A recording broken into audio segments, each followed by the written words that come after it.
Welcome to this session of the Intuitive Medicine Summit, where we'll explore ways to participate in our own healing with my guest, Dr. Bradley Nelson. Our topic today is the emotion code, future medicine now. Dr. Bradley Nelson, a veteran holistic physician and one of the world's foremost experts on natural methods of achieving wellness, has trained thousands of certified practitioners worldwide to help people overcome physical and emotional discomfort by releasing their emotional baggage. His best-selling book, The Emotion Code, provides step-by-step instructions for working with the body's energy healing power. Dr. Brad, thank you so much for taking time to spend with us this afternoon. Welcome. Well, thank you, Lisa, for having me on. It's great to be here. It is absolutely great to have you here because I'm really interested in your work. So let's just go ahead and dive right in. Let's talk about how much our emotions actually influence our health. Well, that's a very, very great question and a great topic, because our emotional baggage has a far larger influence on our health than I ever would have imagined. And think about this, for example, if you're feeling pain right now, there's about a 9 out of 10 chance that the pain that you're feeling is actually being caused by some emotional baggage. Maybe from when you were crying yourself to sleep at night as a kid, or listening to your parents argue, or maybe from when the time you were bullied as a child, or maybe from a breakup in junior high. Maybe from a divorce later on in life, maybe from a bad job situation you had, or maybe from a loved one that passed away, or something else that you went through. We all experience these difficult emotional episodes in our lives. And we tend to think that when we experience those intense emotions like anger or resentment or grief or sadness, that if we continue to live, that we've left all that behind us. And in many cases, nothing could be further from the truth. We tend to take that baggage with us. And we use that phrase, emotional baggage, not really realizing that emotional baggage is a very real thing. And it's an enormous piece of the puzzle in trying to regain or maintain our health. What we find is that not only is emotional baggage a huge underlying cause of physical pain, but it's also present in every disease process that people suffer from. It's also the biggest single underlying cause of things like depression and anxiety and phobias and panic attacks and PTSD and eating disorders and self-sabotage of all kinds. So it's, I believe, really the most important question we can be asking right now for ourselves individually. Do I have emotional baggage myself? Is it part of the reason why maybe I'm not feeling as well as I could be? Maybe I don't have as much energy as I might have otherwise. Maybe I've been diagnosed with some kind of a disease process. Is there emotional baggage that's a component of that? And it always is. So that's a great question.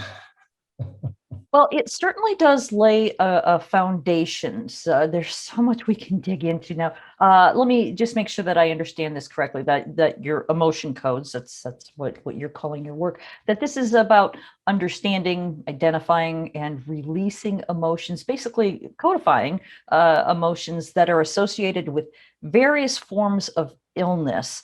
So let's talk about how the various forms of illness associated with various different emotions. How do they line up? Well, that's a great question. It really depends. There doesn't seem to be a real specific correlation between specific emotions that are trapped and specific problems that people have. That's not something that we've seen over the years. Everyone is an individual, and the experiences that we go through are unique to each of us, and the emotions that become trapped in our bodies are unique. So if you took 100 people and you could snap your finger and introduce a trapped emotional energy into all of their bodies, some of them would experience similar symptoms, but others would experience different symptoms. So it really depends. To understand the emotion code, first of all, you have to understand that the body is an energy field more than anything else. These bodies that we live in and inhabit are solid. And if you take your hand and you slap it on the desk, it makes a nice thunk sound. And our bodies have a certain amount of weight. But quantum physicists know that these bodies of ours are really more of a force field than anything else. And they know, in fact, recently published some information about this, that you could take all 7.8 billion people on Earth, and if you could remove all the empty space from everyone's body, you could fit everybody into a little box the size of a sugar cube. And there are other quantum physicists who believe really you could fit an infinite number of people into a box the size of a sugar cube if you could just take all the empty space out of our bodies. Our bodies are almost entirely empty space. It's a strange thing to wrap your head around. But once you start to understand that, and understand that everything in the universe is all just energy. And Albert Einstein said that matter, which is what we're used to seeing, and our bodies, of course, are made of matter. He said there's really no matter as such. Matter is just energy that has been slowed down in its vibration enough that we can actually comprehend it with our five senses. So when we're experiencing an intense emotion, like anger or resentment or fear or grief, what's happening is, on a quantum level, we're feeling a certain vibrational frequency. Every emotion has its own frequency. And sometimes the emotions are just too powerful and the energy gets stuck in the body. And we call that a trapped emotion. And it's a little ball of energy from about the size of a baseball to maybe about the size of a softball. And these things inhabit our bodies. We all have these until we get rid of them. And they are the single biggest underlying common denominator for all of these processes, all the disease processes, all the emotional sabotage, all of our difficulties, physical, mental, and emotional. The vast majority of them are actually caused by emotional baggage. Okay, so then the assumption, I believe, an accurate assumption, is that we all have this in some way, some greater than others. What is it about trapped emotion that actually affects our health? Well, they affect us really in two ways. Now, if you think of the human body as an energy field, because that really is literally what it is, when you have a trapped emotion, what's happened is there is emotional energy now, a little ball of emotional energy that is stuck in the body somewhere. These trapped emotions can lodge anywhere in the body, but they'll typically lodge where there's either some sort of a metaphysical significance, like, for example, if you feel like you're carrying the weight of the world on your shoulders and you develop a trapped emotion of maybe taken for granted about that emotional energy will likely lodge somewhere in the shoulders or maybe the neck. But oftentimes these trapped emotions will lodge in areas where there is some kind of a little weakness going on, maybe some little pre-existing injury, or maybe a low-grade infection or something like that. So they can congregate in certain areas of the body. And we refer to that as nesting, where you'll find more than one trapped emotion in one spot. But trapped emotions are absolutely an epidemic in the world that we live in. And Western medicine, generally speaking, unless the doctor's been trained in the emotion code or is aware of it, will probably just recommend a drug or something to suppress your symptom when the symptom may be being caused in whole or in part by some emotional baggage. Mm-hmm. Okay. Well, no, I know that you have a new book coming out. It's called The Body Code: Unlocking Your Body's Ability to Heal Itself. How does the emotion code and the body code, do they work together? Well, they really do. The body code includes the emotion code. How this came about was back in the early 1980s, I became a computer programmer. And it was a long time ago, but I learned how to program. And so my mind works in that way, very logical thinking. And so when I got into practice and I was working on my patients and finding imbalances and things, I always had a computer there so that I could record things and organize things. And eventually, what I figured out was that there are really 6 different kinds of imbalances that cause all of our problems, mental, emotional, and physical.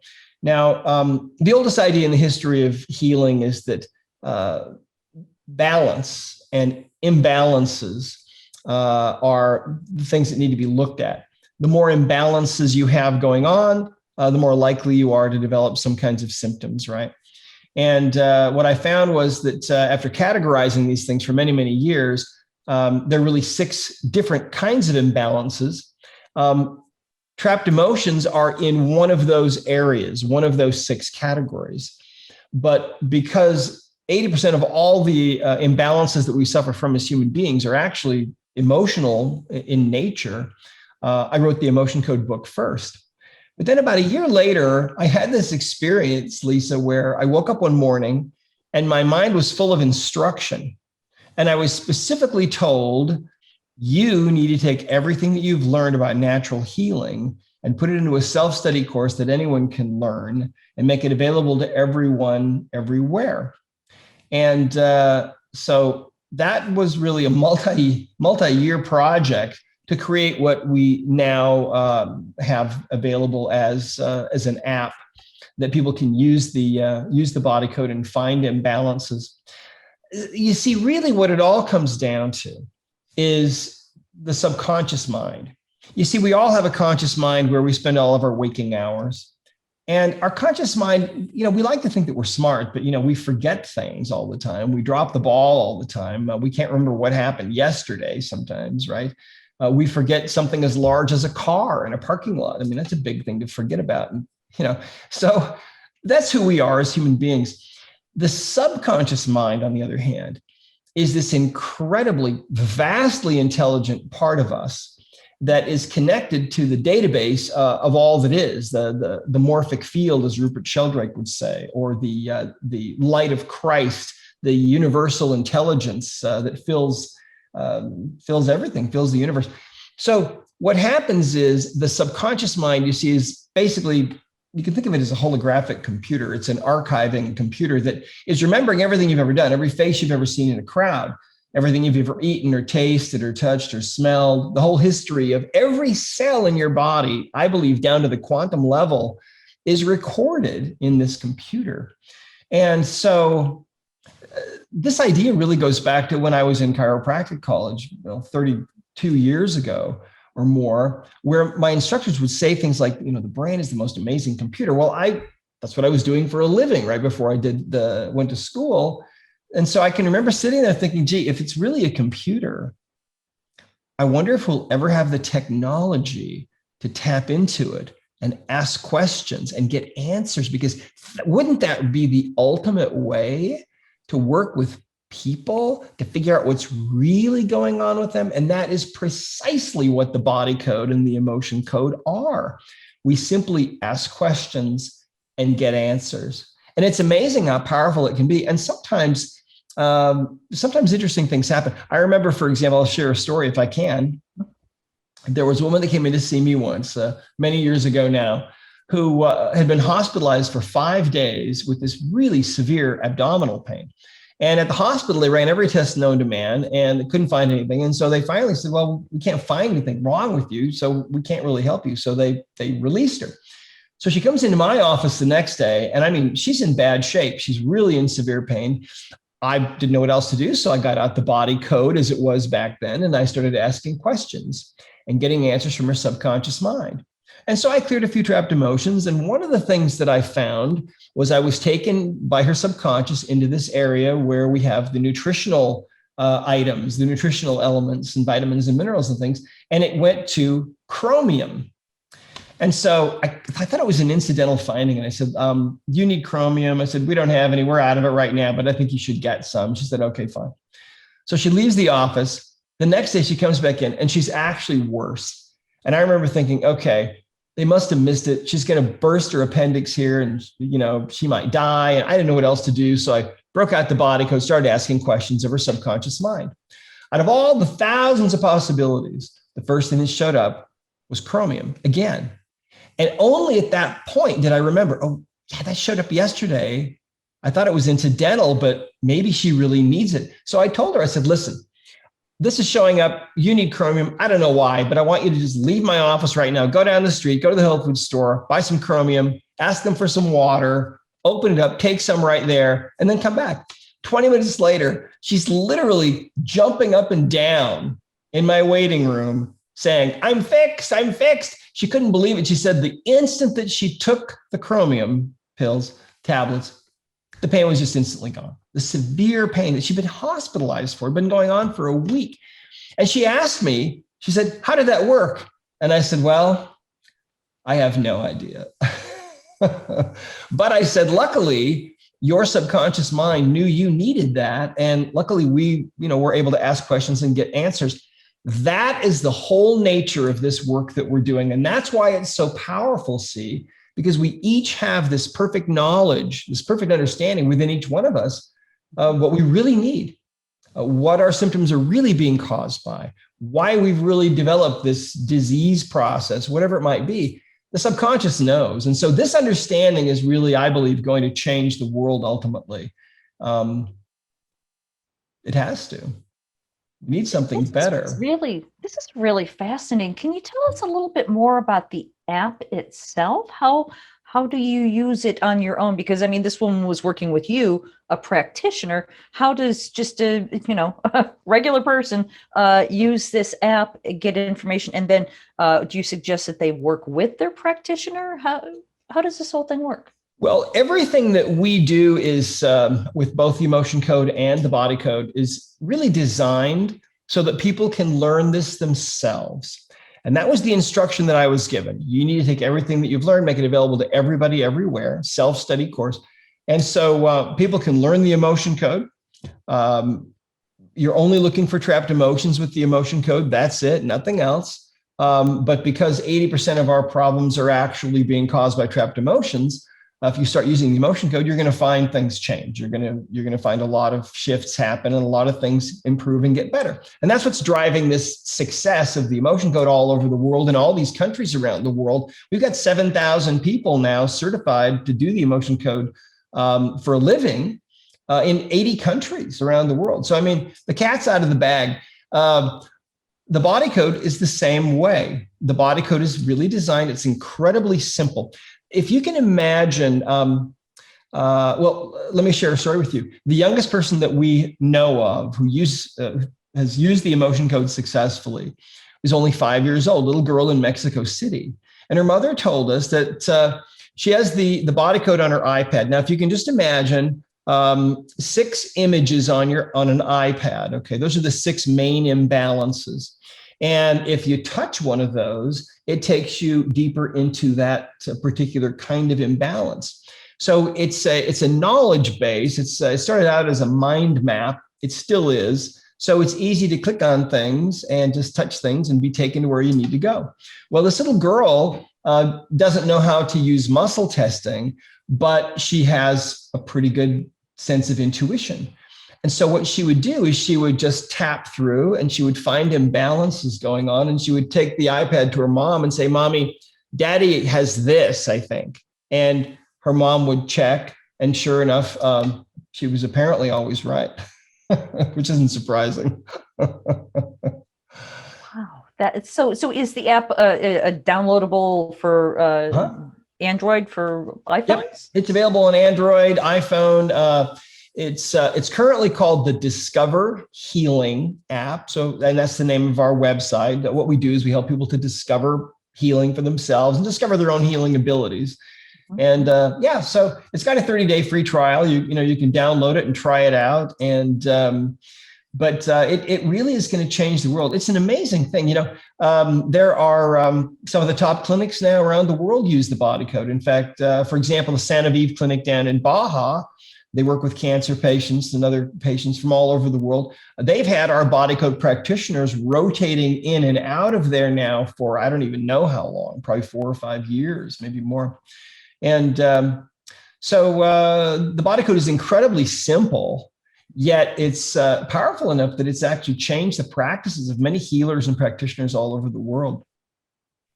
Wow, this really is so very fascinating. I can't wait to look into it more. Let's go back to some of your other work. I understand that you've coined the phrase heart wall to Mhm. describe a specific condition. Would you tell us about that? Well, yes, absolutely. The heart wall is the most important part of the emotion code. And so to understand it, you need to go back to the 1960s when doctors were doing heart transplants. And it didn't take long before these heart transplant recipients would come back to the doctor sometimes and they would say, there's weird things going on with me. My taste in music or my taste in food or my taste in sports totally changed, right? My handwriting has totally changed. Or I've got memories of being in Rome now, and I've never been there in my whole life. Well, in every case, when these people were connected with the family of the heart donor, they would find out, oh, yes, that's our son's handwriting that you have now. How weird is that? Or, yes, our daughter visited Rome every year. And you have memories now of being in Rome and you've never been there. I mean, there are whole books written about this, right? It's called cellular memory. Well, in the West, when we look at the heart, traditionally in biology, we've just looked at it as a pump. That's all it is. It pumps blood. That's it. Case closed. End of story. However, all the ancient societies believed the heart was the seat of the soul and the source of love and creativity and romance, right? And the core of our being. And even now, I think probably no matter what country you're in around the world, if somebody is feeling good about you, they might give you a box of maybe chocolates or something shaped like a what? Like a heart, right? So these understandings go back to time out of mind. But basically, those ancient peoples were right. They were absolutely right on. Now studies are showing, like this heart math studies and so on, are showing that the heart is actually the most powerful organ in the body by far. It puts out this huge magnetic field. And when one person's feeling love or affection for another person, their heartbeat often becomes measurable in the brain waves on an electroencephalogram of that other person. And their heart rates will actually synchronize and so on. So there's a lot of research that's been done and a lot is ongoing about this. Well, here's the thing. The ancients believed the heart was the seat of the soul. And I believe that's absolutely the truth. And think about this. Now, Lisa, in your own life, can you remember a time when you felt like your heart was going to break? Yeah, absolutely. Yes. You can. And I can too. And most people can. And do you remember how it felt physically, like there was a physical sensation? Well, I don't like to remember it, but yes, I do.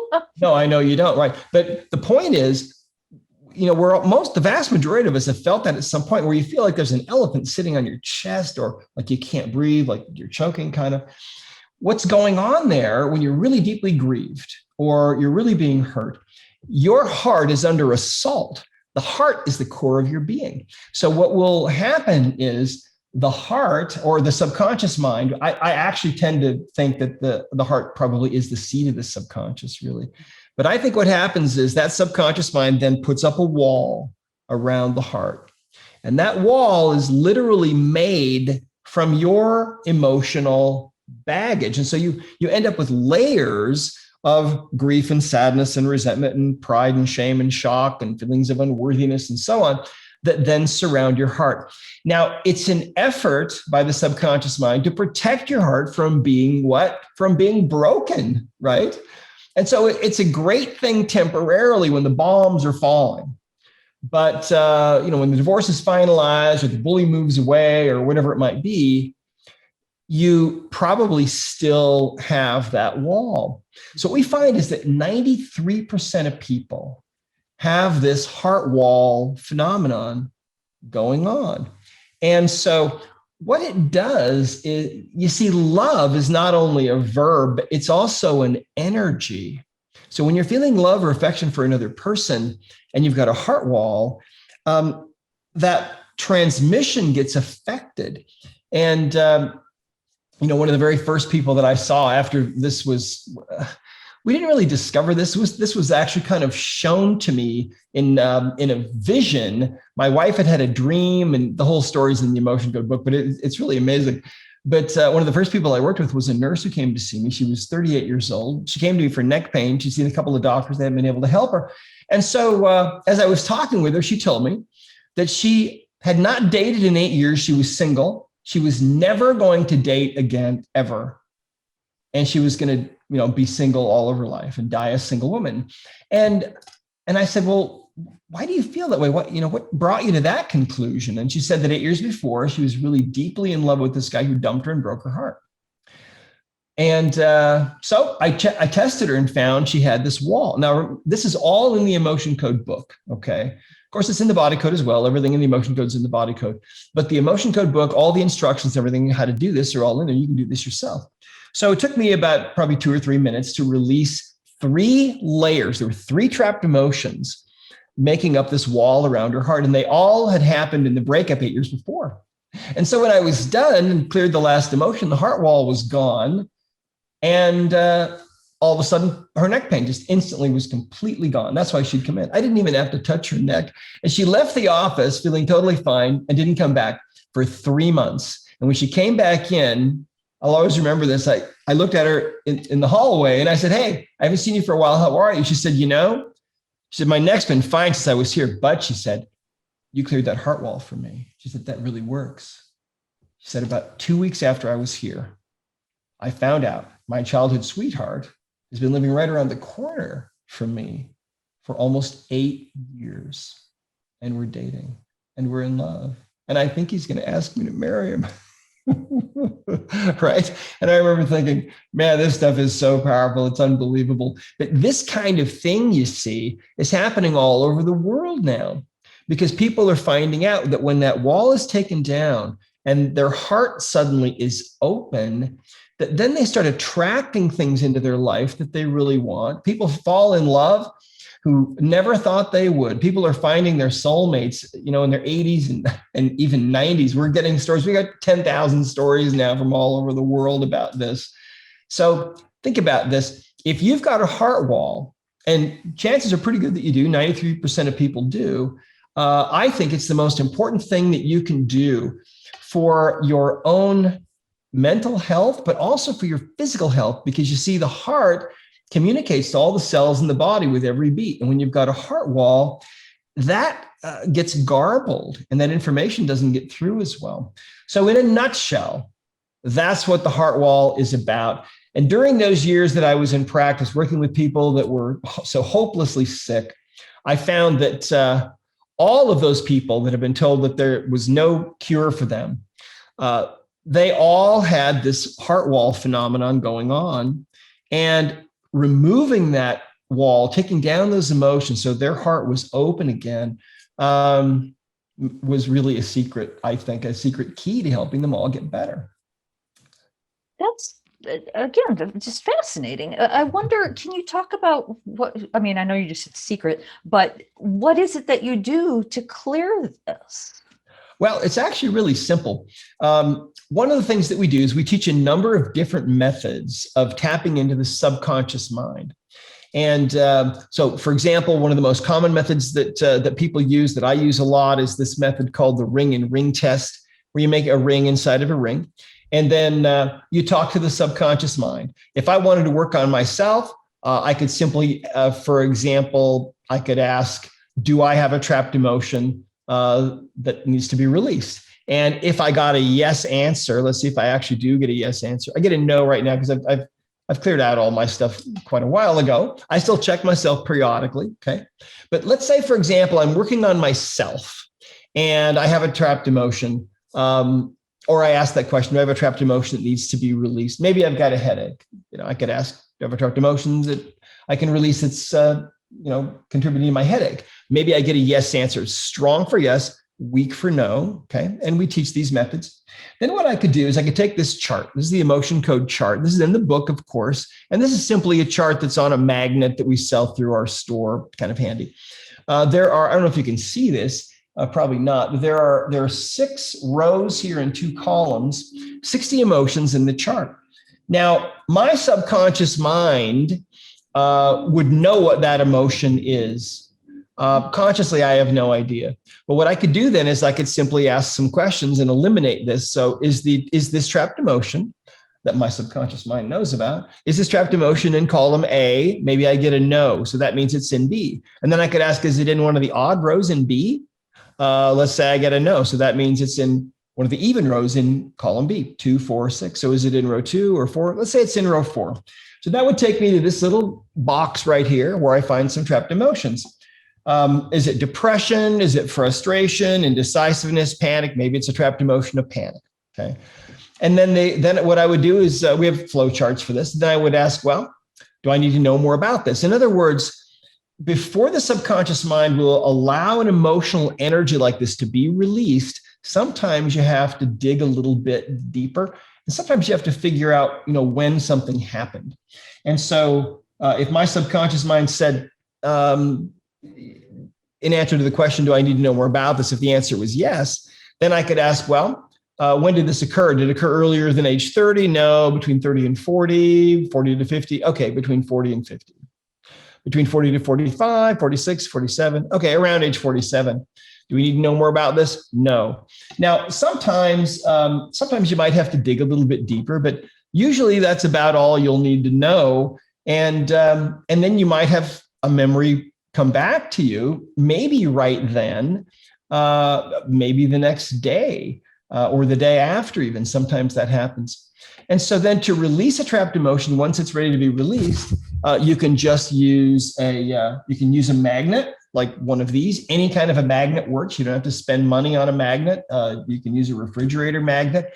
And if you don't have a magnet, you can use your hand, because your hand is also magnetic, see? So it's not like you got to go out and buy a lot of expensive equipment. Your hand is right there, and you usually have your hand with you, and you can use your hand. So what we do is we swipe over the governing meridian, which starts at the tailbone, goes up over the top of the head to the inside of the upper lip. We just swipe on that meridian a few times to release the trapped emotion. And it's kind of like taking a credit card out of your wallet and swiping a magnet on that magnetic strip on the card and just erasing the data. That's it. It's easy. Wow. Okay. Wait, let me make sure I understand this. You're saying we can just take a refrigerator magnet and do this, and this releases the trapped energy? Exactly. Now, but you have to go through that little process first of identifying the emotion. What is the emotion? To surface it? Yeah. Do you need to know anything else about it? Once you've answered the questions, it's ready to be released. And yeah, you can, you can use, see, when I first was discovering this, I was using magnets made by Nikken, the Japanese magnet company. And those are fabulous magnets. And I still have a lot of those and still use those and still buy magnets from their company. And I thought you had to use those. But as time has gone on, we've realized that no, to release trapped emotions, you can use any kind of a magnet. You got a Hello Kitty magnet on your fridge. Great, you're good to go. A Hello Kitty magnet might actually work. You might actually have one. Yeah. Wow. It really, I keep saying fascinating. I apologize for keep using the same words, but this really is fascinating. It really is. I agree.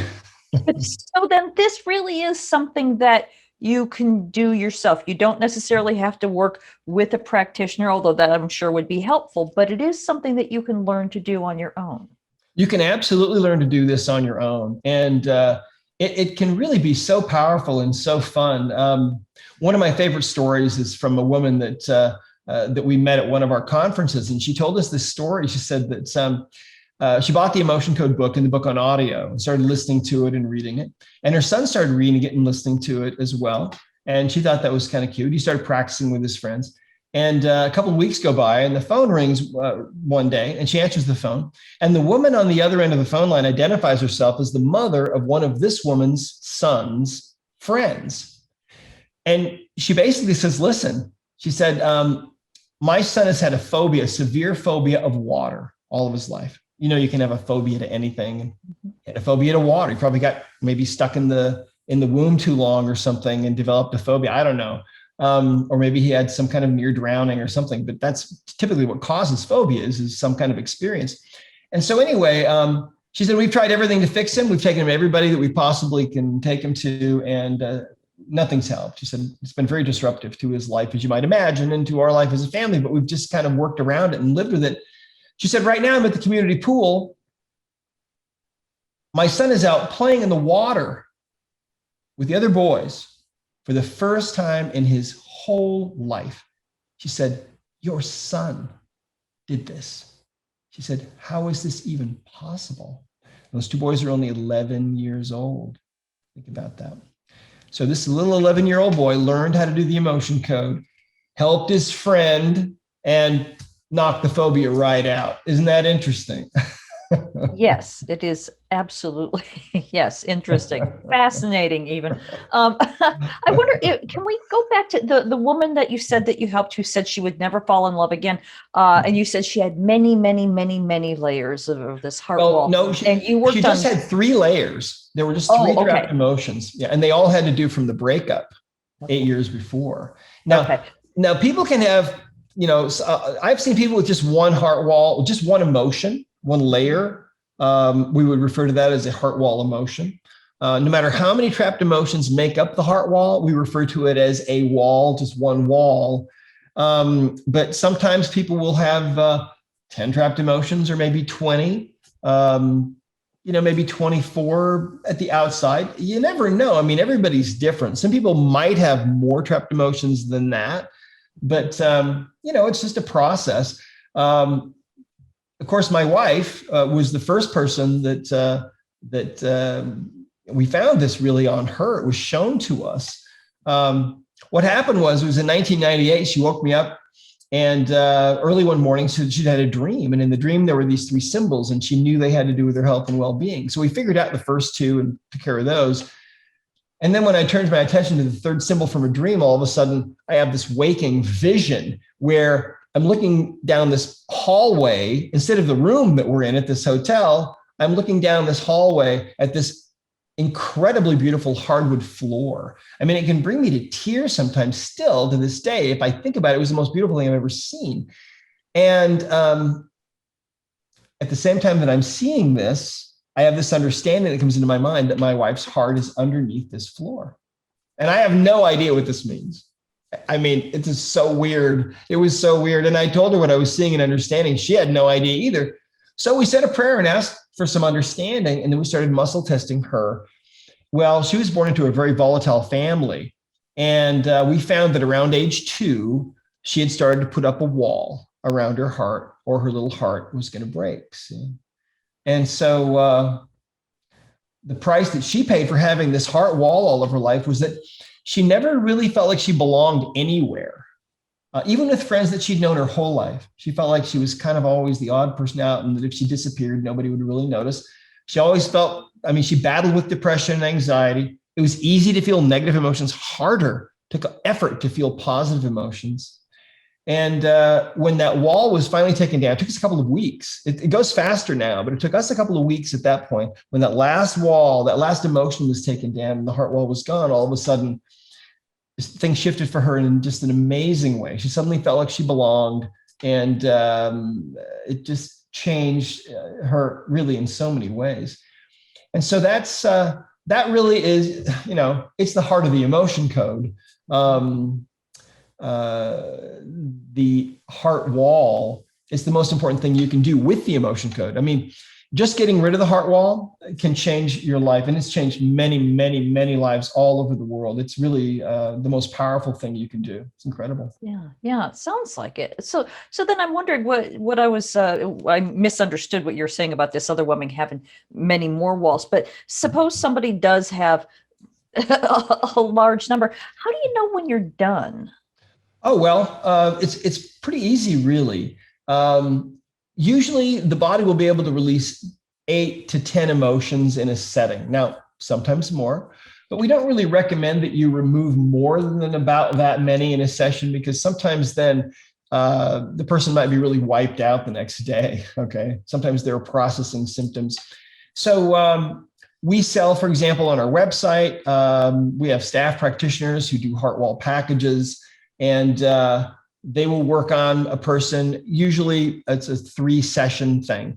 If it takes more sessions than that, then that's included. But and a lot of our practitioners around the world offer things like that. So it's really not an expensive thing. And you can actually, of course, like I said, you can do it yourself. You can learn how to do it yourself. If you want to have somebody work with you, that's fine. We've got all these people all over the world. Go to discoverhealing.com, and the practitioner map is there of the whole world. You can find somebody. And one of the nice things about that is if you want to have somebody else work with you, because it's done at a distance, you might find that your ideal person to work with you might be in some other country, and that's totally okay. Mhm. Right. Well, I appreciate that you offer both practitioners to work with or to be able to do this on your own. That's very very generous. Thank you for that. You mentioned your website, discoverhealing.com, but you've also got drbradleynelson.com. What's the difference between those two sites? Well, discoverhealing.com is our official business site. drbradleynelson.com is really more it's my personal site. We're in the process of revamping it right now, but it's going to be my personal blog site where I'm going to be able to connect more with people and post videos and have more of an intimate relationship with people out there. Okay, so discoverhealing.com is the one that people who are listening to this this conversation would probably be more interested in. Well, I think so, especially because the other side is it's there, but it's kind of old and it's sort of under construction. I'm thinking probably within about a month, that site will be a lot different than it is right now. But yeah, for right now, discoverhealing.com is going to have all the information that you need. Okay, perfect. Wow. Yeah. Again, fascinating. We're just about out of time, but I want to make sure that we don't leave anything out. Is there anything that I haven't asked you about or that's coming to mind now that you want to make sure we mention? Well, let's see. I would just say that we're living in this very unique time in Earth's history where the world is transforming. The world is in labor, the way I see it, trying to give birth to this new world that's coming. And so I haven't been through labor myself, but my wife has. We have 7 kids, actually 8. And so I kind of have an idea. It's not very fun or very comfortable. And so you see all these things going on in the world, and the world is in chaos and turmoil in a lot of ways. And there's a reason for that, because these old structures that have really kept mankind under a state of control are kind of in their death throes, as I see it. And so what's happening is there's a new world that's coming, and it's going to be a world that is going to be a lot different from the world that we're living in now. I think we're going to see unimaginable things, and I don't think it's going to be very far in the future. I think we're headed for a world where love rules the day, where instead of having 93% of people on the planet having a heart wall, I think it's going to be 93% of people that don't have one. And so people are going to be living from their heart and really operating in their lives in alignment with the universe, the higher power, however you might refer to it. So this world is going to be it's going to be a beautiful place. But it is in this weird kind of labor situation now that's happening. And it's going to be kind of rough, I think, for a while. But we're going to come out on the other side of it, and it's going to be really amazing. Yeah. Wow. Wonderful words. Yes, we just have to breathe. Yeah, just have to keep breathing. That's right. Right. Well, Dr. Brad, this really has been a fascinating conversation. Thank you so much for spending some time with us today. Well, you're so welcome. Thank you for giving me the opportunity to get the word out about this work. That's my job in this world, is to just be the messenger. So thanks. Absolutely. Well, I want to remind everyone that I've been talking with Dr. Bradley Nelson, and I want to thank you for joining us. I hope you enjoyed this conversation in the Intuitive Medicine Summit.